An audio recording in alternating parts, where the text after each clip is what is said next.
Hello everyone, welcome to Kapil institute. So guys, आज का जो हमारा टॉपिक है वो नेशनल यूनिटी डे के बारे में है। हाँ जी, राष्ट्रीय एकता दिवस हम लोग क्यों सेलिब्रेट करते हैं, क्या क्या अहम रोल निभाए गए थे सरदार वल्लभ भाई पटेल के द्वारा। क्योंकि अगर हम राष्ट्रीय एकता दिवस मनाते हैं तो उनके जन्मदिन के लिए मनाते हैं। जी हाँ, आज सरदार वल्लभ भाई पटेल का जन्मदिन है। तो हर साल राष्ट्रीय एकता दिवस या नेशनल यूनिटी डे को 31 अक्टूबर को मनाया जाता है ताकि सरदार वल्लभ भाई पटेल के जन्मदिन की एनिवर्सरी को हम लोग सेलिब्रेट कर सकें। आखिर कौन थे ये सरदार वल्लभ भाई पटेल? इन्हें आयरन मैन ऑफ इंडिया कहा जाता था। जी हाँ, बिल्कुल, लौह पुरुष इनको कहा जाता था हमारे इंडिया में। आखिर ऐसी क्या इनके अंदर खास बात थी, क्या क्या इनके योगदान रहे हैं हमारे देश के लिए, आइए जानते हैं।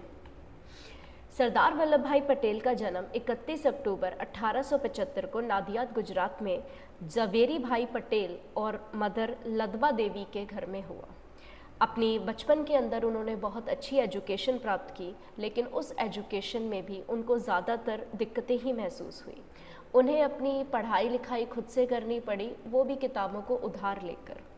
लॉ की प्रैक्टिस उन्होंने बहुत अच्छी तरीके से की, लॉ की एग्जामिनेशंस को पास किया, बार एग्ज़ाम्स को भी पास किया और गोधरा, बोरसद, आनंद जैसे एरियाज़ जो कि गुजरात में है वहाँ पे उन्होंने लॉ की प्रैक्टिस की। तो लॉ के हिसाब से तो वो बहुत ही अहम महत्वपूर्ण भूमिका हमारी ज़िंदगी में निभा चुके हैं। अब हम जानते हैं कि फ्रीडम स्ट्रगल के अंदर उनके क्या कॉन्ट्रीब्यूशंस रहे हैं। तो सबसे पहले हम अगर बात करें तो इन्होंने अपनी बहुत ही मेहनत से कमाई हुई जो नौकरी थी, जो गवर्नमेंट जॉब थी, सरकारी नौकरी थी, उसको इन्होंने छोड़ दिया क्योंकि ये 1918 के खेड़ा सत्याग्रह के अंदर पार्टिसिपेट करना चाहते थे। वहाँ पे प्लेग फैला हुआ था और फेमाइंस यानी कि अकाल पड़ गया था, जिसकी वजह से लोगों को, किसानों को जो टैक्स है अंग्रेज़ी सरकार को देना पड़ता था और वो टैक्स को एग्जेम्प्ट करवाने के लिए यानी कि माफ़ करवाने के लिए इन्होंने सत्याग्रह किया था। तो ये पहली बार था जब वल्लभ भाई पटेल अपने लॉ के करियर से निकल के भारत की आज़ादी की तरफ अपना कदम बढ़ाते हैं। वल्लभ भाई पटेल ने गांधी जी की नॉन कॉपरेशन मूवमेंट को भी 1920 में बढ़ चढ़कर ज्वाइन किया और वहाँ पे अपना बढ़ चढ़कर योगदान दिखाया।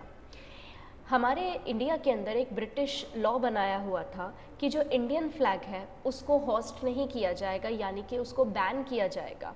हम अपने झंडे को नहीं फहरा सकते, ऐसा झंडा मोर्चा जो है वो निकालना हमारे लिए ज़रूरी था। लेकिन उन दिनों महात्मा गांधी जेल में थे, उनको जेल की सज़ा हो रखी थी। इसलिए अभी सबसे मेन बात हमारे लिए ये थी कि कौन इस सत्याग्रह में आगे बढ़कर योगदान करेगा। तो वो सरदार वल्लभ भाई पटेल थे जिन्होंने नागपुर में 1923 में ब्रिटिशर्स के इस कानून के खिलाफ सत्याग्रह किया था।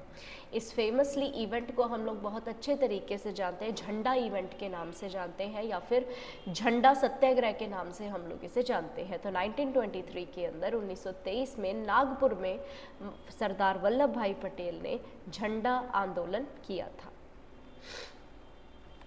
ये तो बात आप लोग बहुत अच्छी तरीके से जानते होंगे कि बारदौली के सत्याग्रह में महात्मा गांधी ने पार्टिसिपेट नहीं किया, बल्कि यहाँ के सबसे मेन जो लीड पे बैठे थे वो सरदार वल्लभ भाई पटेल थे। जी हाँ, 12 जून 1928 को बारदौली का सत्याग्रह हुआ जिसमें वल्लभ भाई पटेल ने जो भूमिका निभाई उसकी वजह से उनको सरदार का टाइटल दिया गया। तो हमारे देश में जो सरदार वल्लभ भाई पटेल हम लोग जो बोलते हैं ना, वो 1928 के बाद से ही बोलना शुरू किया है। बारदौली का एरिया ट्राइबल एरिया, तो वहाँ की औरतों ने इन्हें अपना सरदार, अपना चीफ मानते हुए जो है ये टाइटल दिया था। 1930 के अंदर ब्रिटिशर्स ने सरदार पटेल को सॉल्ट सत्याग्रह यानी कि नमक के आंदोलन के समय भी गिरफ्तार किया था। यानी कि जो महात्मा गांधी ने सिविल डिसोबीडियंस मूवमेंट या दांडी मार्च या जिसे हम लोग नमक का सत्याग्रह कहते हैं वो शुरू किया था, उसके अंदर सरदार वल्लभ भाई पटेल का भी बहुत अहम योगदान था। इस प्रोटेस्ट के दौरान बहुत सारे लीडर्स को अरेस्ट किया गया था और उन अरेस्टेड पर्सन्स के अंदर सरदार वल्लभ भाई पटेल का नाम भी दर्ज है।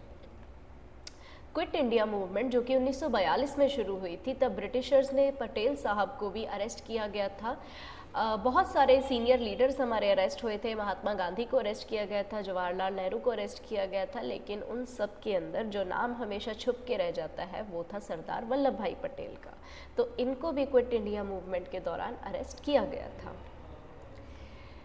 उसके बाद 1931 के अंदर एक सेशन हुआ था कराची में, जहाँ पे सरदार वल्लभ भाई पटेल को कांग्रेस का जो चीफ है, जो प्रेसिडेंट है, वो नियुक्त किया गया था। तो ये छोटा सा पॉइंट आप लोगों ने याद रखना है कि किस सेशन में सरदार वल्लभ भाई पटेल इंडियन नेशनल कांग्रेस के प्रधान की कुर्सी पे बैठे थे, प्रेसिडेंट की कुर्सी पे बैठे थे। तो कराची सेशन 1931 ये तब हुआ था जब गांधी इरविन पैक्ट साइन हो चुका था, उसके बाद के सेशन की ये बात है। सरदार वल्लभ भाई पटेल ने अपने जीवन के अंदर एक सेक्युलर नेशन यानी कि धर्मनिरपेक्ष देश की मांग की हमेशा के लिए।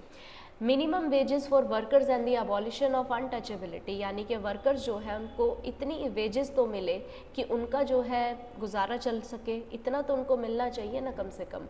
और छुआछूत को ख़त्म करने के लिए, छूत अछूत का कानून को तोड़ने के लिए, एबॉलिशन के लिए इन्होंने अपनी आवाज़ उठाई। इंडिपेंडेंस के बाद इनकी इसी लेगेसी को कायम करते हुए इन इंडिया का फर्स्ट डेप्यूटी प्राइम मिनिस्टर बनाया गया। इनकी फर्स्ट एनिवर्सरी जब थी इंडिपेंडेंस की, हमारे इंडिया के इंडिपेंडेंस की फर्स्ट एनिवर्सरी थी, तब पटेल साहब को होम मिनिस्टर ऑफ इंडिया के पद पे नियुक्त किया गया और इसी के साथ साथ इनको स्टेट्स डिपार्टमेंट का और इंफॉर्मेशन एंड ब्रॉडकास्टिंग मिनिस्ट्री का काम भी दिया गया। आयरन मैन ऑफ इंडिया को चीफ आर्किटेक्ट माना जाता है इंडियन सिविल सर्विसेज का। बिल्कुल, इंडिया का जो स्टील फ्रेम है वो क्यों स्टील फ्रेम किस तरीके से मजबूत बन सकता है जब हम लोग अपने देश के अंदर सिविल सर्विसेज को बहुत अहम भूमिका देंगे, जिसका एग्ज़ाम दे के हम लोग IAS, IPS, IFS ऑफिसर्स के तौर पे भर्ती होते हैं। और ये सब इसको सपोर्ट देने का, जो बैकअप करने का काम था, वो iron man of India Sardar Vallabh Bhai Patel का था। इसीलिए आज भी दुनिया इनको patron saint of India civil servant के नाम से जानती है। भारत की आज़ादी के बाद जब ये हमारे होम मिनिस्टर थे तो इन्होंने हर एक नीति को अपनाया, साम दाम दंड भेद, जहाँ पे समझाने से काम चले, जहाँ पे पैसा देने से काम चले, जहाँ से दंड से काम चले और भेद करके काम चले। लेकिन सरदार वल्लभ भाई पटेल ने 552 प्राइंसली स्टेट्स को इंडियन यूनियन का हिस्सा बनाया।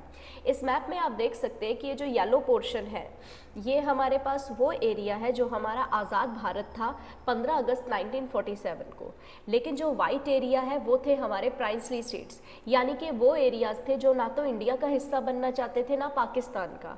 लेकिन सरदार वल्लभ भाई पटेल ने तो कसम खा रखी थी, कुछ भी हो इंडिया की यूनिटी का खंडन नहीं होना चाहिए। तो इंडिया की जो यूनिटी है उसको कायम करने के लिए जो ये सभी वाइट वाले आज आपको दिखाई दे रहे हैं इस मैप के अंदर, वो किसी ज़माने हमारे इंडिया का हिस्सा था ही नहीं, लेकिन सिर्फ सरदार वल्लभ भाई पटेल की वजह से ये सारे के सारे एरियाज इंडिया का हिस्सा बने। ठीक है, तो इंडियन यूनियन के अंदर इंडिया को ज्वाइन करने के लिए, यूनाइट करने के लिए इनकी बहुत अहम भूमिका रही थी। इतने अच्छे इंसान को हम लोगों ने 15 दिसंबर 1950 को खो दिया। इनको एक दिल का दौरा पड़ा था जिसे हम कार्डियक अरेस्ट बोलते हैं। उसके बाद सरदार वल्लभ भाई पटेल जैसा एक सुनहरा तारा जो है हमारी दुनिया से हमेशा के लिए चला गया। लेकिन इंसान मरते हैं, उनकी लेगेसीज कभी नहीं मरती। तो सरदार वल्लभ भाई पटेल के मृत्यु के उपरांत 1991 में इनको भारत रत्न अवार्ड मरणोपरांत यानी कि पॉस्ट्यूमसली अवार्ड किया गया था। इनकी बर्थ एनिवर्सरी को राष्ट्रीय एकता दिवस यानी कि नेशनल यूनिटी डे के नाम से 2014 से हम लोग सेलिब्रेट करते आ रहे हैं। स्टैचू ऑफ यूनिटी हमने सरदार वल्लभ भाई पटेल के ऑनर में ही बनाया, जो कि साधु हिल के ऊपर है गुजरात के अंदर, नर्मदा नदी के ऊपर 182 मीटर का, बिल्कुल उसके मिडल के अंदर एक हमने स्टैचू बनाया है जो कि वर्ल्ड का सबसे टॉलेस्ट स्टैचू है। इतना टॉलेस्ट कि चाइना ने जो 2018 में स्प्रिंग बुद्धा टेम्पल बनाया था उनके स्टैचू से भी ज़्यादा है, क्योंकि उनका स्टैचू 128 मीटर्स का था। लंक्यून सेतकर म्यांमार ने भी एक स्टैचू बनाया हुआ है, 2008 में इन्होंने बनाया था, वो भी छोटा पड़ गया। और सबसे ज़्यादा हम बात करें तो स्टैचू ऑफ लिबर्टी जो कि न्यूयॉर्क में है, उससे तो डबल साइज़ का हमारे पास हमारे सरदार वल्लभ भाई पटेल का स्टैचू है। तो इनकी इस लेगेसी को कायम करते हुए हमने 182 मीटर्स का स्टैचू ऑफ यूनिटी, वर्ल्ड का टॉलेस्ट स्टैचू, सिर्फ और सिर्फ इन्हीं के नाम पे बनाया।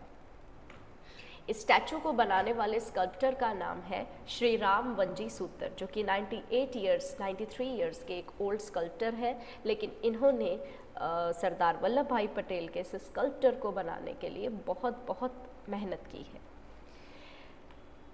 जनवरी 2020 के अंदर वल्लभ भाई पटेल के इस स्टैचू ऑफ यूनिटी को शंघाई कोऑपरेशन ऑर्गेनाइजेशन की एक मीटिंग के अंदर इनॉग्रेट किया गया 31 अक्टूबर 2018 को। और 2020 में जब ये मीटिंग हुई थी तो 8th वंडर के नाम से हमारे पास सरदार वल्लभ भाई पटेल का स्टैचू शामिल कर लिया गया।